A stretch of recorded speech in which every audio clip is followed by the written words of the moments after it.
super loyal, holding matrimony. Everybody loves a happy ending, that's an allegory. This is not a pipe dream, author of my own story. La-di-da-di-da, take my time. Okay, we're back here at Screaming Creativity. We have a legend of the world of industrial design. You might recognize some of his work. I don't know. Beats by Dre. The first Apple PowerBook. Lift bike.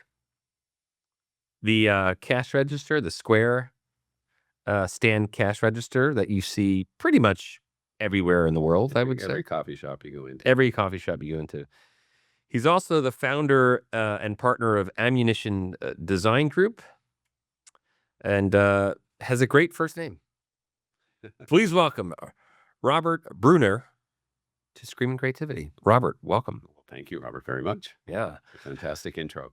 Yes. Well, you know, I have fantastic people who work with us, Jonathan and Alex, who prepare everything. But, you know, when they said, do you want to talk to Robert Brunner, I said, I think I know who he is, you know, and I don't mean that in any way. And then when you do the research, it's kind of mind-blowing that you have created some of the most iconic things in people's lives and what that must feel like. So I'm going to start with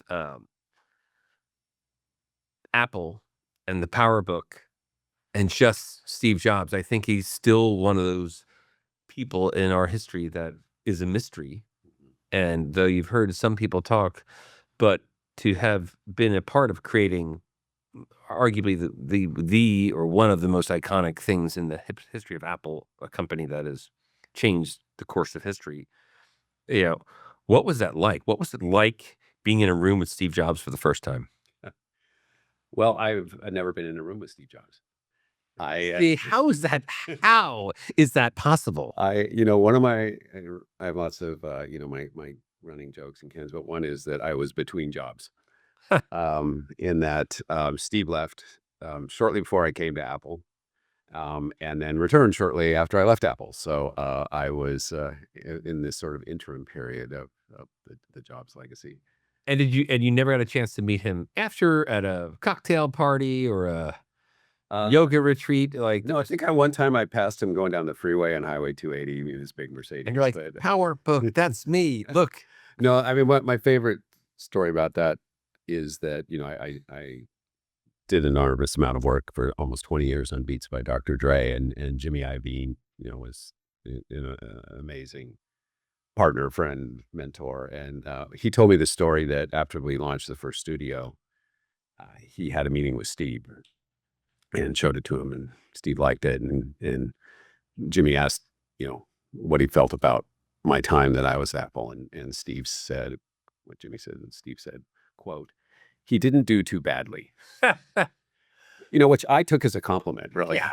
Listen, if Steve Jobs is saying these things to you, that isn't like, I want to throw that guy off a roof. It is. I mean, again, these people that have become, and I think Bill Gates is a similar person, and Mark Zuckerberg, and people who've been inventing these companies and starting these companies that have literally changed our lives. And mainly we're focusing on tech, but I think he remains a mystery, and maybe that's why the company is still beholden to the things. I'm a PC, Yes. I use PCs a lot, and big Microsoft fan, use Apple too, but I still don't understand why there's no touch screen on a MacBook, on a PowerBook, it makes me crazy.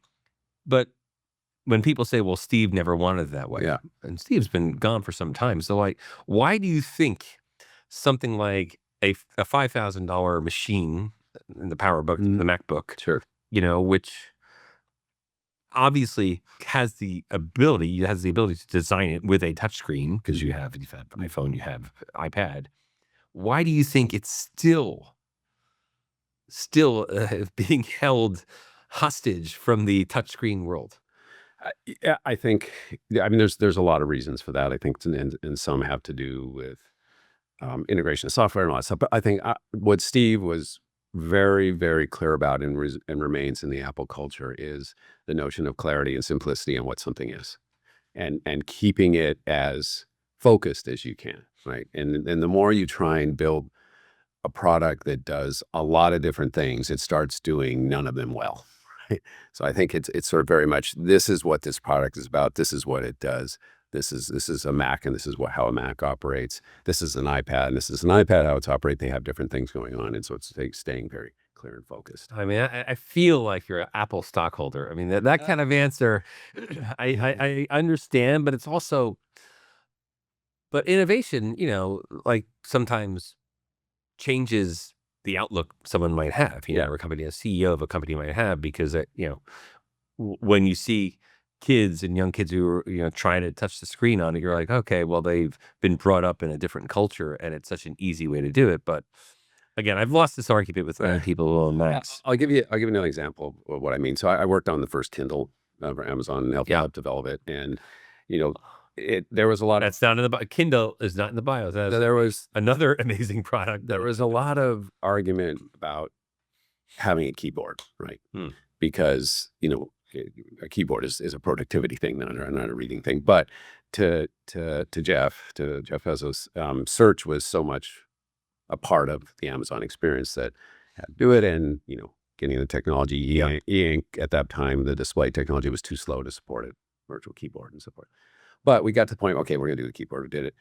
And then it started coming up, well, we've got a keyboard, we've got a screen, we've got connectivity. Why can't I get my email on it? Why can't I message on it, right? And so it's no, look, this is about reading, right? Again, not about productivity. So let's be very focused on that and make sure the machine that's what it's about and what it does. And so I think as a design principle, it almost always pays off to be very clear about what a thing is and what it's about and what it's doing, and stay very focused on that. There's always this tendency to well, I could do this and I could do that and I could add that in. And from a marketing point of view, it seems like great, more capability for the end user.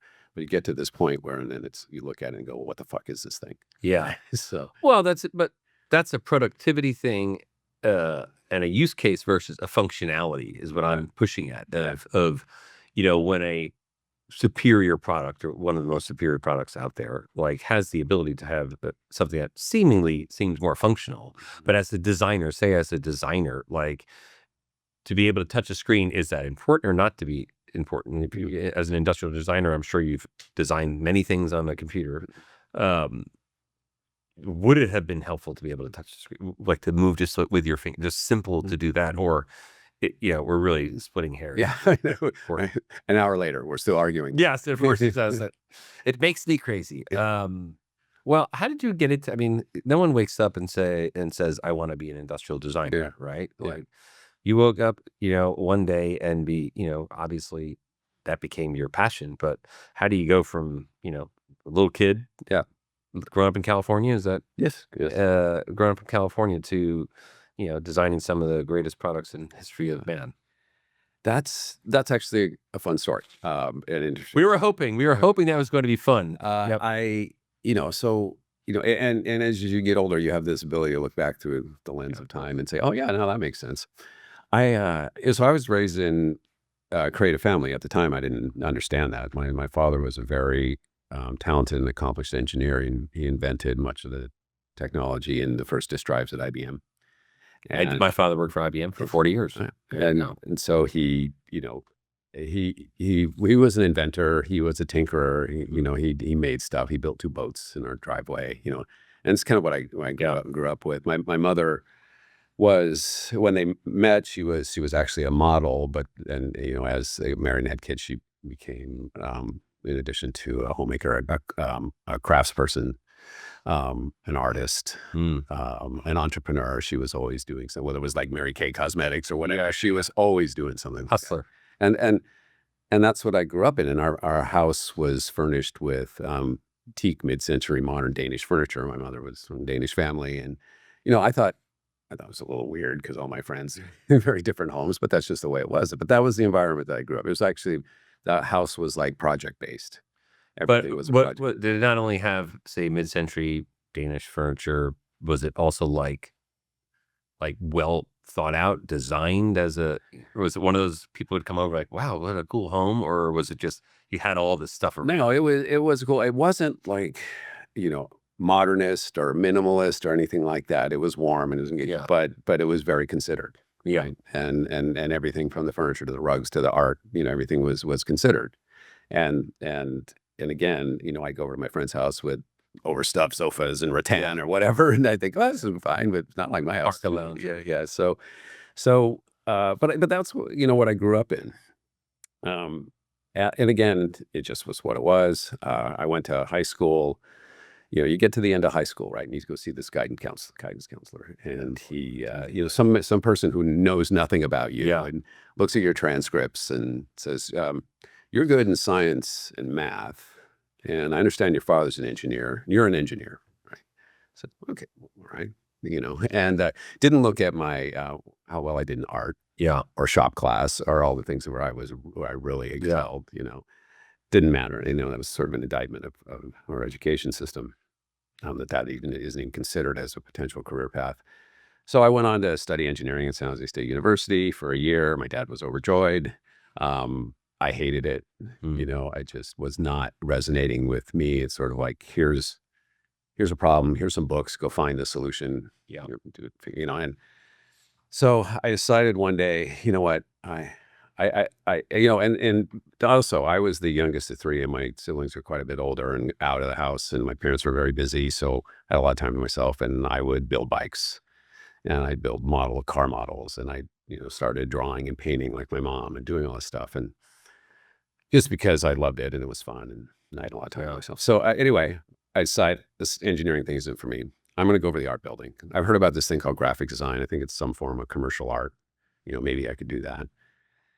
And I walk in the door, and there are these display cases full of industrial design work, renderings, and sketches, and models, and mock-ups. And I just sat there and said, this is it. Yeah. This is what I need to do. And went over and changed my major. Pissed my father off. Yeah, I bet. Yeah, Sure. my dad was a one. How many pieces of Danish furniture did he throw at you? Yeah, probably. Yeah. Well, Actually, it happened. So. what he said to me was, you know what, industrial designers, they're the guys that put on the racing stripes. They specify the paint, and it usually peels off. So he said, and Big fan of that. yeah, Sounds no, like. and it was classic, right? Classic engineer designer thing, and which was really in many ways the state of industrial design. Well, it was to the point from a technology point of view. So undaunted, I did it anyway, and never looked back. It just was, I didn't know about industrial design. I had no idea it existed. A lot of people don't today still know what this thing is, this thing that affects them at every moment of the day. With the minute they get up and sit down on the toilet, some industrial design is defined. Designer has defined your So experience. what can you remember? I'm not sure. What's the first thing that you designed?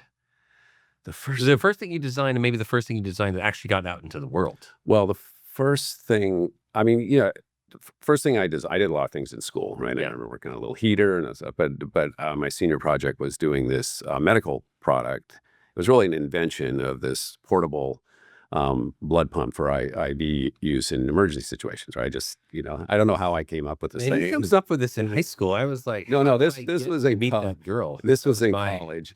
In high school, it would have been the toolbox I did in metal shop, which, was amazing. It was, I wish I still had it. But, I remember doing this in College.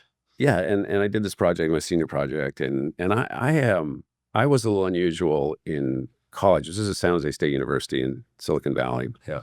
And at that time, the icons in the design world in Silicon Valley were two things: Star Wars, right, and Atari, right? These, and so that was the sort of everyone was working as me. I, for some reason, became very interested in European modernism, and then the work of Mario Bellini, who was an amazing architect and Italian designer. And that's what I was into. And so I remember I did my senior presentation of this thing, and there was a design manager from Siemens there to review it. And he says to me, I cannot believe an American has designed such a thing, right? I don't do a good German accent. No, it's pretty close. Well, my family, we'll dub it in. Don't worry. and but that was the first thing I ever did. The first product I did that ever shipped, and this is another interesting story. It's sort of very formative to me. As for some reason, my father and my mother were actually very sweet, Midwestern, gentle people. Yeah. But somehow I got this thing about don't ask for permission, ask for forgiveness. It just kind of somehow got into, just do it, was sort of the attitude. And I was working, I got a design job in this company called GBO. My roommate worked there, and I worked in the model shop and helping build models. And there was this project that was going on that was another interesting thing, a hormone implanter for cattle, right? For Syntex agribusiness. Welcome to What the Hell's Going On? Yeah, he said, Creativity. That's amazing that you're like, well, but there's this thing, and it was a handheld product. It was very ergonomic, and there was no designer working on it, just an engineer. And this guy I befriended and just started working on the project. No one gave me permission. I was supposed to be a model maker. Yeah, I just started working with this guy. And this guy's like, yes, please. No one wants to help me. And it turned out amazing, right? And that the company I worked for, and they were they were very much focused on making money and being profitable. And so they look at, okay, here's a student basically just out of school. We're paying him nothing, and let's put him on some more projects, right? And that's how I really got going. And that was that product, and was a very complicated product. And somehow I figured out how to design it, and then that sort of launched accelerated my growth. Fell in love with that kind of stuff. I mean, it's again, now I'm sitting with you. I'm like looking at everything in the room. Like, okay, who is the engineer behind it, and then who is the industrial designer behind it, and the product engineer. And you start really thinking about like everything you touch in your lives. Yes. Someone has defined that experience, and the funny thing about human nature is most people only really say something when it's bad, Yeah. That's why I hate focus groups. I'd like to kill the guy who designed this. It's like you go into focus groups, like, did they pay these people to by the negative comment? The more you say bad things about it, the more money they make. It is something where, but you look at the choices that are made, even a clicker, and this is an elegant clicker compared to the giant ones you've seen. And even the vapes, the original vapes were the size of, the bricks you'd be smoking. Not that I smoke vapes, but now they're the size of this. So I do think, you acknowledge that somebody's been thinking about this, but maybe not like what it takes to be a talent. So you're at Apple, at a time when there was no Steve Jobs.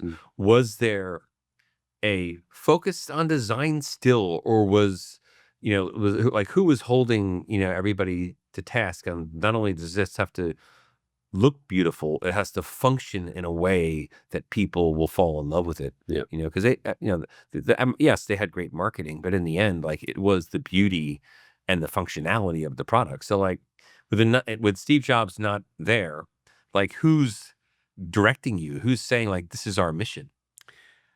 Or was it self? At that, a lot was self. There's two things. Well, first of all, there was, when I got to Apple, it was embedded in the culture, right? I mean, the period with Steve and the development of the Mac, and then he brought in Hartmut Esslinger and Frog Design to really sort of define the identity of the product for the company. And the idea of design was very pervasive. I remember when I first went to Apple, before I was even recruited, I was working with the company, and walking into a building and the design of the interiors, and even like going into the kitchen and looking on the bulletin board, and every flyer had been designed graphically. I mean, that was just, it was pervasive in the culture, the idea that things should be designed and designed well and communicate well and so forth. And that, I believe, came from Steve, and it was embedded. So there was, and there was an expectation on products, based on the history and what had been created. So that was all there. My period was challenging from a leadership point of view, in that there wasn't, the same type of leadership that Steve embodied. That's a once in a century kind of thing when people like that come along. So there was some struggle, and as the company grew, more and more people came from the outside with different ideas of how design should be done and so forth. So there was a lot of challenge in sort of maintaining that and keeping that going during the tenure that I was there. But the foundation was there, right? Yeah. The culture was there, the building blocks were there, everything was there to make that happen. You said in on your company website, it says great design comes from great leadership. Ammunition is your company, and you sort of touched on it, but like, what do you really mean by that? It's I actually am starting a book on this topic, and it's called Making Great. And what I realized in looking If you don't add again, we'll be fine. Oh yeah, please. When I looked at all the work that I've been involved with, I can honestly say that all of it is good, right? Yeah. There's a smaller percentage that is great, that just changed something, changed culture, changed a market, changed direction, affected people's lives dramatically, right? And when you peel back, well, how did that happen? What made that happen? There is always this form of leadership that's occurring that borderline maniacal about not settling for anything other than great, and really what you start to see is there is a non-negotiable purpose that even exists above financial, right? It's just like, this is what we're going to do. We're going to make this thing, and this is what it's going to do and how it's going to change things, and that's what's going to happen. And so as I started to examine, what is that behavior, right?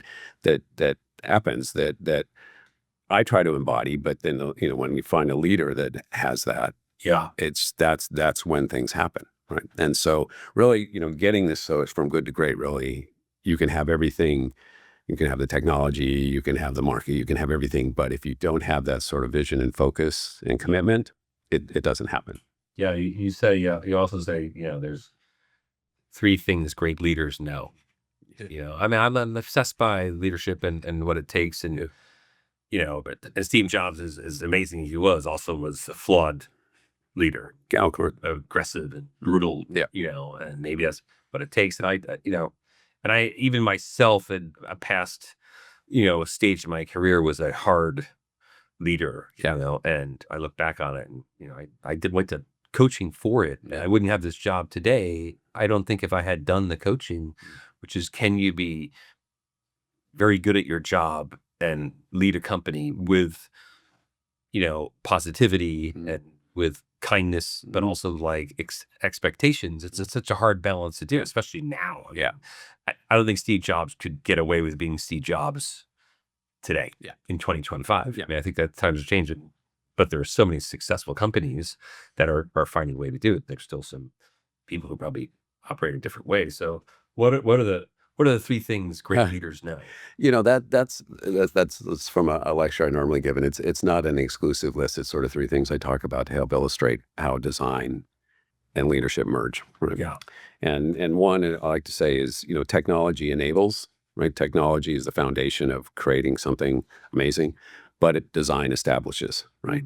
And that's something that actually has propelled the design profession, industrial design profession, over the last decade, was the sort of realization that it doesn't matter if people don't get it, understand it, want it, desire it in their lives, right? It doesn't matter how good it is. Right? And that design is what gives you that, right? Design is what brings it into people's lives and gives them access and creates motivation for them to participate in it and so forth.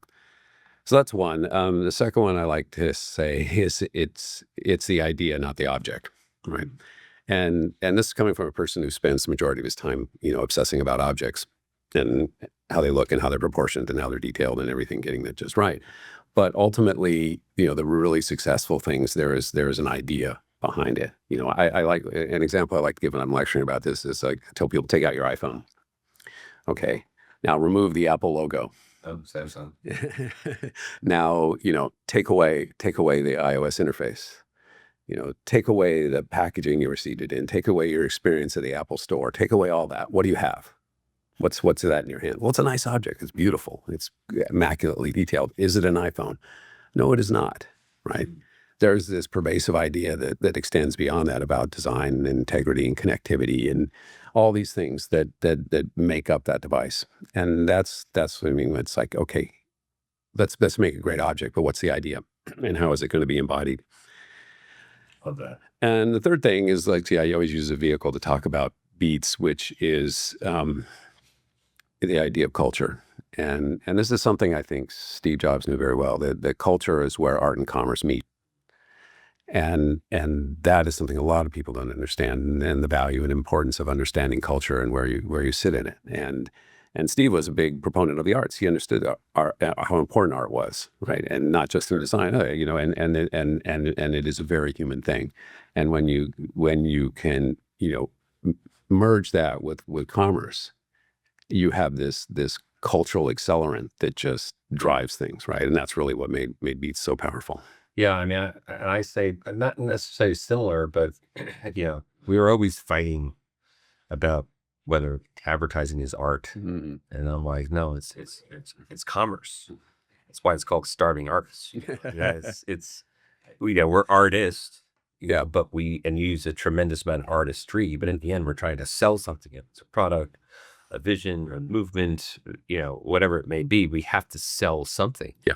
And once you buy into that, you understand that sometimes feedback, you know, is valuable. And the people who succeed are the ones who take the feedback and then figure out how to make it better somehow. You know, the ones who cry about it are, you know, end up starving at some point, you know. So I try to figure that out. So you talk a little bit, and I wanted to get to Beats because I want to talk about it too, but I do want to talk about chairs. Because I know you love a chair. I love chairs.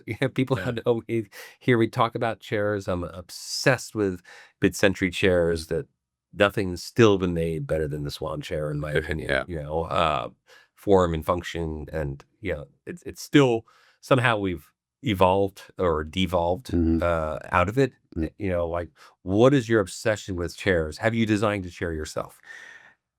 I mean, no. I mean, I've played around with some chair designs. I've done some things that get close to furniture. I mean, so we're in technology, but I think, you know, as an object, as a thing that's functional, yet sculptural, yet, you know, emotionally satisfying, the chair is like one of the best, right? So let's talk about what most people would probably know you for, you know, is Beats. Yeah. And Beats by Dre. And I do have many pairs. I have this pair. I have a backup pair of last year's. I have ones with the cord because I still think those are very helpful to have, and I hope they don't.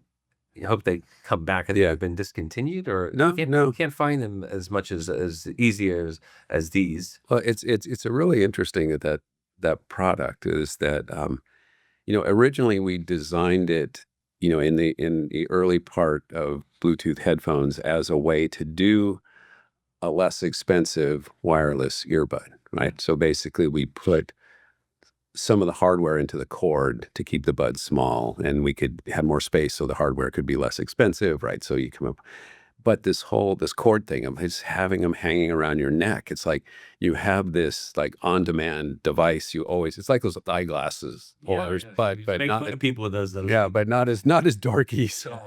And they no offense to anybody who wears it. We all, of course, but you know, there's a group of people that just love those. And I'm one of them. You know, I have them in my bag over there because I like having, depending on my mood. Yeah. But mainly it was, you know, and I want to get into the story of Beats because it is to me, you know, there's been headphones for the longest time, and we're not wearing Beats, unfortunately.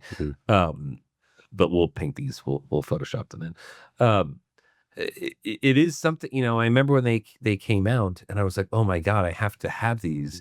And I got the original, I got the ones without it, and you just lose them. And again, if your ear, it's so beautifully designed. It's so comfortable, these. So and again, they had been things like this baby had been around or something, you know, Jawbone had something like everybody had certain types of things, but until Beats came out, I don't think it became a fashion accessory as they are, but two, you know, just game changing for, you know, how people listen to audio. and just exist with it too. I mean, I listen to music constantly in podcasts and constantly in news stories and constantly in books, all on this amazing thing. So what was your involvement in Beats?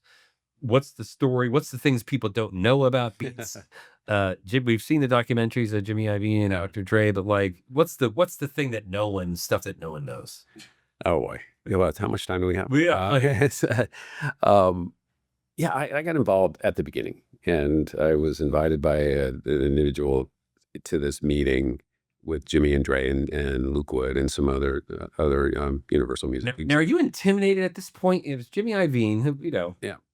Dr. Dre. I mean, right there, are you intimidated, or are you like walking in and thinking, I don't, or they know they're a fan of your work, like?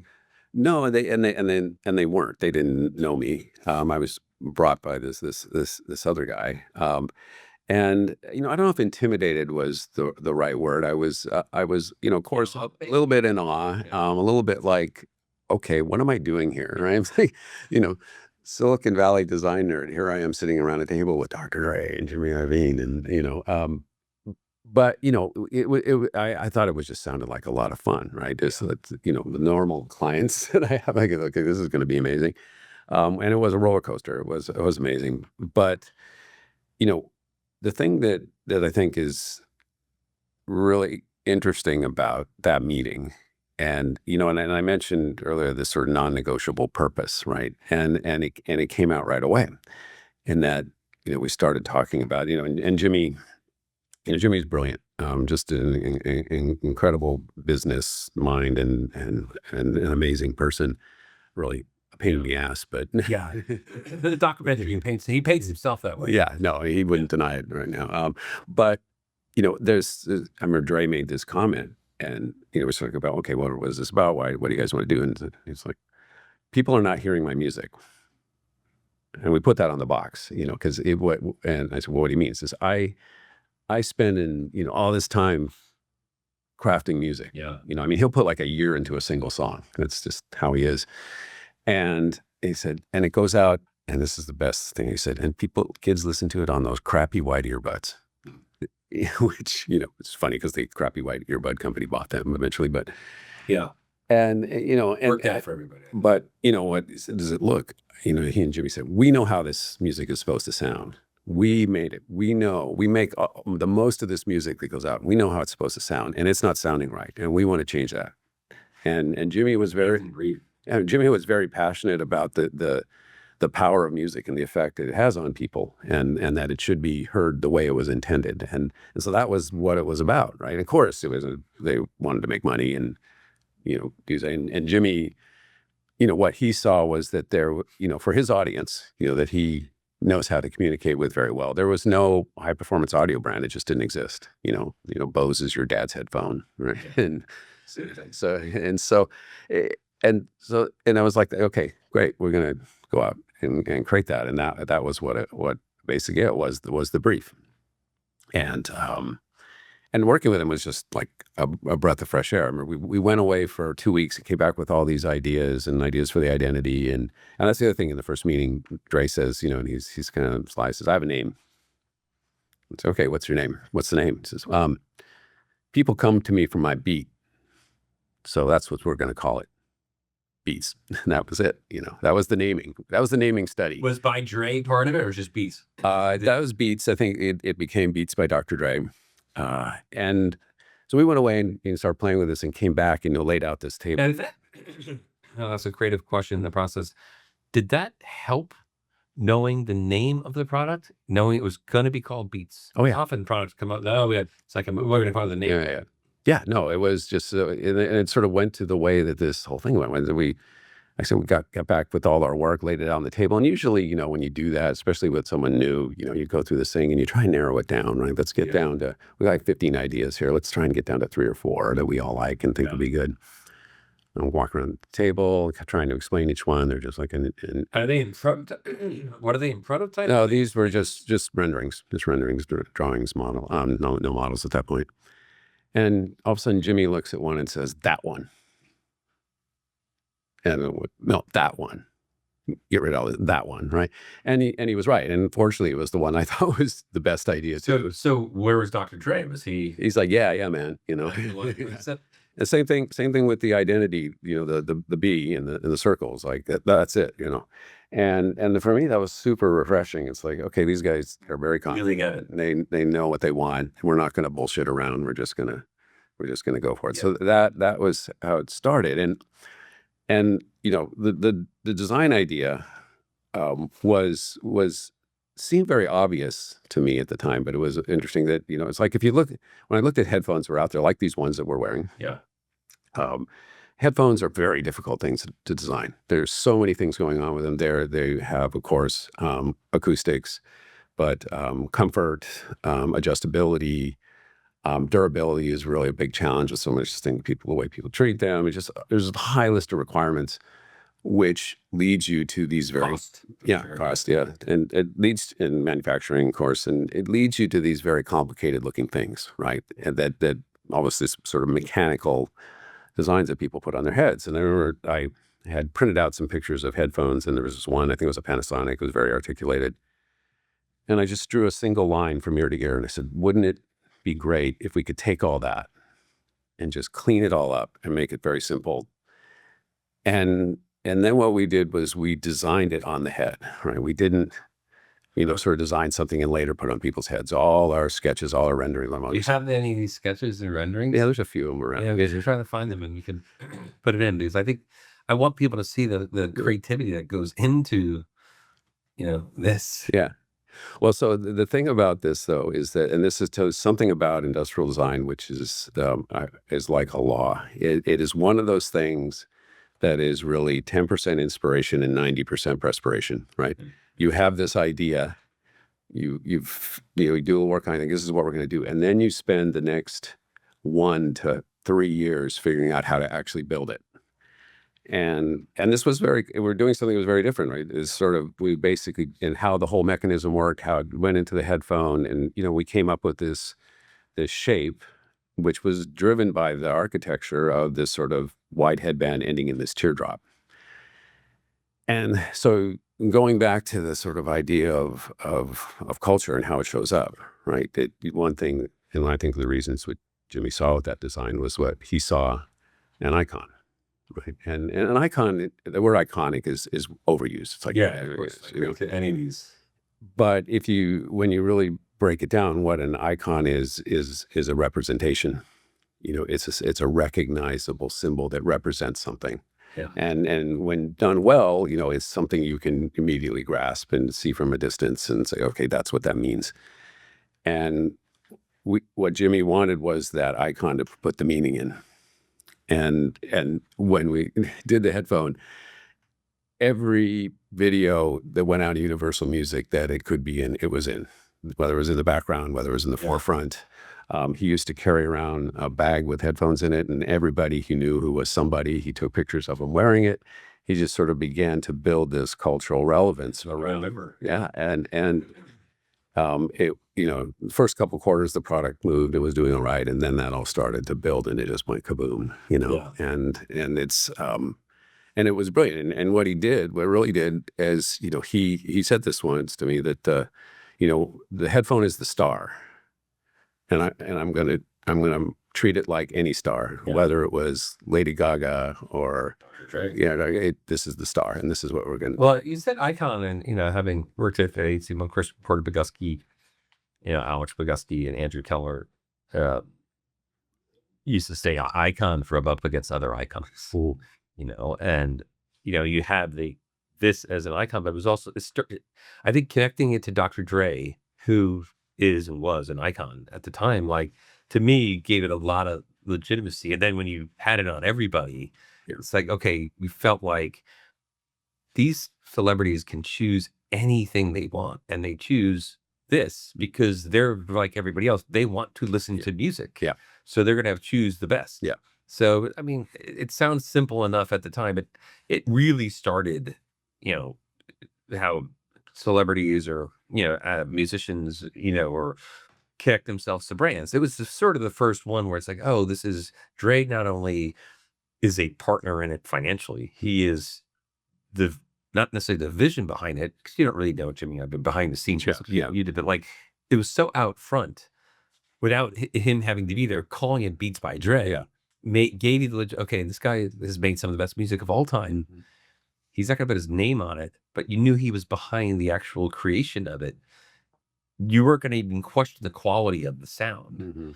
So then when you saw other people wearing it, you're like, oh, it's sort of gave the playbook for how to do this over. And you see brands that have done it Yeah. since, you know, maybe Jimmy and you and Dre should get a piece of, you know, anybody who was part of the original, Yeah. should get a piece of all these products that have sort of just followed in his footsteps. Yeah. No, it's one of my I could probably write a book on quotes, the quotes from Chairman. Well, you've written a book. You matter. Yeah. No, the quotes from Chairman Jimmy, you know, would be you know, a lot of good ones, but one of my favorites was when we finished the product, we're launching first studio at the Consumer Electronics Show, and we're Jimmy's suite, and I just said, Jimmy, how are we going to market this? What is your marketing strategy here? And in classic, he just looks at me and says, Robert, our marketing strategy is a lot of people owe me a lot of favors. That's brilliant. Yeah. And it was, you know, and the reason I tell that is, you know, you're showing me the love for the Power Beats, which is an amazing product, which you put at both generations an enormous amount of work of figuring out how to make that fit, you know, and sound great and so forth. But the roots were, you remember, I think it was the Beijing Olympics with the first Dream Team. Yeah. So, Yep. so, you know, Jimmy, in his relationships, was, you know, friends with LeBron and Maverick Carter.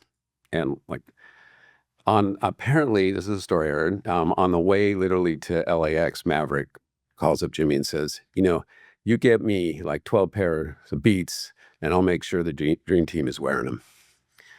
And to get at the airport, Our relationships, right? and there they were, just warm up, and Right. Everybody had them. You're like, why don't we have them? So, but what it helped do was sort of, you know, solidifying in Jimmy's mind, there was this connection between music and athletic performance, and that music was such a part of training for athletes. Which it has been, but no one was able to show it. Yeah. And articulate it. So and that really what led to the first, second, third generation Power Beats that you have, and really this sort of idea of really expanding this realm of influence from music artists into athletes and sport, and so that was that trajectory that started with that one phone call, right, which was a relationship, right? So, amazing. yeah. So we have about 5 or 10 minutes, so I want to do two more things. One, you know, quickly we talked a little bit about sort of your philosophies behind ammunition.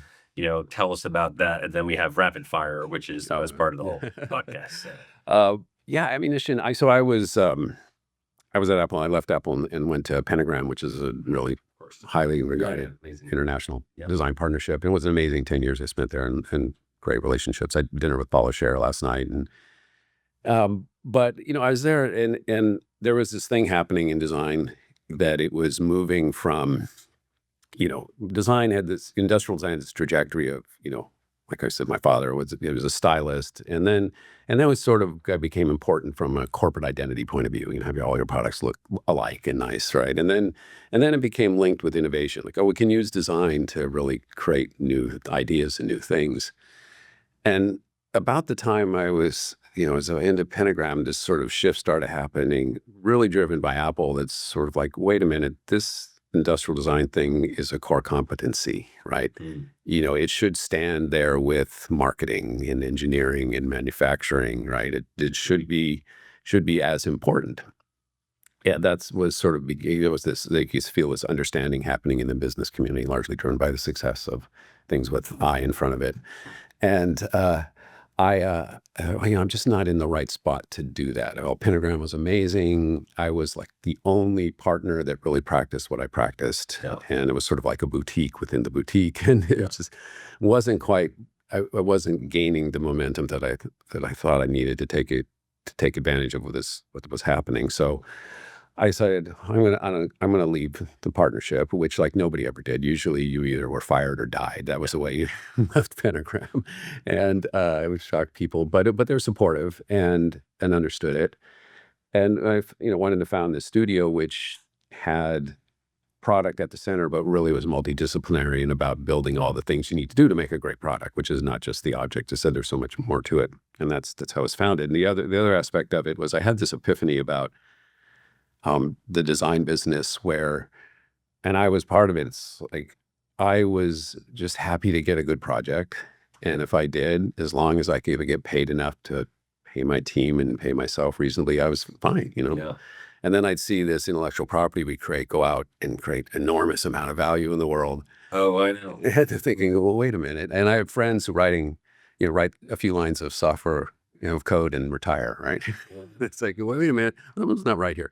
So Statue on Wall Street that not get a dime for. So, I said, look, I'm going to start working in different business models, and Beats was one of them. Beats was until Apple acquired the company, it was a revenue share approach, and we also, as this early stage startup explosion was happening in hardware, we began taking equity in companies and saying, look, and treating our studio as a tool for investment. And so that was another big part of it. It's like, okay, we're going to sort of change. We've been trying. Advertising companies have been trying to do that for a long time, and it's just until you see people do it. I think it's a slightly different model. Yeah, that works because you're also industrial design. You're creating them. Well, and we're a smaller entity, and we can do a project and take a share of the company we're working with and still make money on it, to keep the machine going and so forth. But so that was really the foundation of Ammunition, to sort of build this amazing great name. The name, I can't believe no one owns it. I've received some interesting emails over the years requesting a quote on shoulder-mounted grenade launchers. But it's design, and what you need to succeed is design. You can't. Well, the idea was, ammunition for life, ammunition for business. I was working with an Italian company when I was starting Ammunition, and the CEO of the company, a wonderful man named Vittorino Lazzaro. I said, I'm thinking about this name Ammunition. And he said, oh, ammunition is like beautiful lights in the sky. And I said, that's it. Oh, no. All right, we're at the rapid fire. We're going to get you out of here. We're very busy. I have to tell you, I am full disclosure, I suck at this. So let's see how. Well, that's the whole point. You're great at everything else. You got to suck at something right. Okay, so this is going to be a layup because you're so involved with Beats. Last song you listened to? Well, it's the Spotify playlist and so forth. I'd say pops on my Second Sight by Washed Out rather. It's a deep cut. What's your secret hidden talent? And you could pass in any of these questions. No, I'm going to give it a shot. That one's easy for me. I have two. One which may not be two. One is interior design. I am very good at designing interiors. Not a surprise. The second is cooking. I'm an excellent cook. I enjoy it. So what's your favorite dish if you had to choose one dish? I do this braised short rib, which is amazing. And so it does that. Thinks of that. It's well, for me, it's like cooking is a project. It's like it's figuring out. So I enjoy it. You'll have to invite me up to Sonoma Dairy someday and have this braised short rib. This is a good question, seeing the brands you've worked with, Lyft, Square, Apple, of course, and Beats, and what's a brand you can't live without? It's actually the T-shirt that I'm wearing is from a company called July Mode. And I was looking at this T-shirt because I'm wearing a black T-shirt from Alex Mill. Yeah. People can't see Alex Mill, which I'm obsessed with. What's it called? July Mode. And July Mode. Between the material, the fit, right? It's like. Okay, what size are you wearing? I wear a medium. Medium. And so, it's funny. I don't want to just like stock my drawers with one thing, but it's like these work. And if I used to wear only Gap black T-shirts. I probably have 30 of them, and they're now getting super worn. So they're like amazing. And now I have all these Alex Mills. I probably have 20 of them. And then I got one blue and one. I mostly wear black T-shirts. What's the last thing you invented? This is a great question for you. And it could be. It doesn't have to be it could be a dish. It could be a process. Could be something. It could be a way of washing your clothes. Oh, okay. Well, on the product side, there's it's share in a lot of stuff that we create. So it's hard. One of the ones was we created this wingtip on this earbud that actually is a one size fits all, which was an incredibly difficult thing. And the core idea was I participated. I shared one. I mean, what popped into my head when you said that is going to be hilarious. Is I for my own home I created this modernist chicken coop, which is We need a photo of this. We need a modernist chicken coop. yeah. So because we can sell this thing. People will see this podcast. Say, "I need this modernist chicken coop." So that's the kind of answer. This question, Jeff Benjamin used to ask this question my friend used to ask this question during interviews, and then Jonathan brought this, unknowingly brought this into this rapid fire, and I was like, "We got to get an inventor to be on the show." So when this question comes up. So that answer is such a good one. Modernist chicken coop. We need a photo of that. Okay, go-to karaoke song. I've never done karaoke. Which, I sensed you never did. No, But if you were forced, if I was forced and I could actually sing it, I would have to say Bohemian Rhapsody. Wow, That's actually sing. Yeah, no. As I said, if I could sing, actually, No one said that. So okay, a few more. Best compliment you've ever received. Actually, from Jimmy. Jimmy. And I wasn't there. I later was You heard about it. referred to me as the real deal, which coming from someone like that who deals with a lot of bullshit and a lot of it's like That's pretty damn good. Well, that was the thing. It was interesting. We didn't talk about one. Sort of why did this Silicon Valley nerd end up working so close to these guys? And what I finally figured out is Jimmy used to treat me like shit. Yeah. But then I read this interview with him in Rolling Stone and how he worked with musical artists and he treated them like shit. And I realized he saw me as an artist. And that's where all three of us really connected, was just sort of this. And did he feel like if you didn't treat the artist like a little bit like shit, they wouldn't focus? Like, what was the? I think it was the connection to being an artist. It was I'm gonna do what it takes to get the best out of you I can. All right. Because he's an artist too. Yeah, for sure. Great answer. If you could hang out with one fictional character, who would it be? Someone from a movie or someone from a book? Yeah, I know this one pops right in my head, and it's because it's a man crush. I think it's Aragorn from Lord of the Rings. All right, Lord of the Rings. This is more of the engineer side. Viggo, it's like Viggo Mortensen. Just like guy is an amazing actor. Yeah. And you don't have to do all three, but one would be sufficient or none. 3 items on your bucket list. Or someone who's done a lot of things. Well, one would be to finally learn how to play a musical instrument. I had a number of attempts which failed.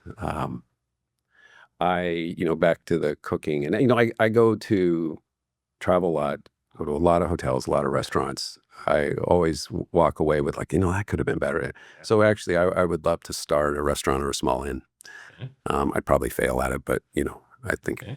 And third, I've never been to the South Pacific, and Bali or one of those. Yeah, and I'm a tropical beach person. We go to Mexico and we're just in Turks and Caicos, but I've never been. So that's on the bucket list. Yes, I have been to Asia and been to some beaches. Mauritius, I've been there. It's not really South Pacific as much, but Bali is one of those places I look at and like, God, I've never seen a bad photo of Bali. Exactly. Yeah, exactly. It must be amazing. Jonathan used to live in Asia, Bangkok, so I'm sure he's been to Bali. But this isn't your podcast, Jonathan. Okay, last 2 questions. If you weren't doing this career, what would you be doing? That's an easy one. I would make films. Even though I part of what we do is storytelling. It's in a different way. And, I discovered I often tell my kids, like when they were trying to figure out what to do, is like, what are the things that you're doing and all of a sudden it's 2 a.m. you didn't realize it. Right. Yeah. And one of those things, in addition to design, was editing video. I just would because you could could feel perfection out there, right? And you're constantly trying to reach it. And so I thought if I had to start over and I had the time, and what I would do, I would go to film school. Yeah. Okay. Well, you just sort of answered the last question, but which is one piece of advice you'd give your teenage self. It's a piece of advice I give young designers all the time, which is, and it's related to the storytelling thing, right? It's, the thing that one of the things I've learned about what I do is that in order to make something happen, you can't do it by yourself, right? You have to figure out how to enlist an army of people behind the idea of what you're doing. And so I was never taught any of that in school. And for a long time, I was petrified of public speaking. I finally said, I'm going to get good at this and force myself. But, I think back what I would do, I would have taken, public speaking, I would have taken a comedy class. I would, push yourself acting class, just get in front of people, get comfortable with expressing yourselves in front of people. Because ultimately that is a skill or a confidence that'll serve you no matter what you do. Yeah, the storytelling ability. I mean, I didn't want to do this podcast, and Jonathan's like, you have to do it. And I'm so happy I did, because I've just, I've probably a decent storyteller, but I think I'm a better listener and a better storyteller now because I've done it. And again, it's being curious or pushing yourself out of your comfort zone. Yeah. Well, I was curious to meet you, and this has been like amazing. We've created the things that changed my life. So thank you so much for being here. Thank you. It's fantastic. I really enjoyed it. All right. Take care. Screaming Creativity is directed by Jonathan Sanchez, produced by Alex Davis Isaac and Adrian Chan, edited by Ogilvy, designed by Dave Towers and Martina Stisi, and music by Tax Free Nevada and Cleveland Thrasher.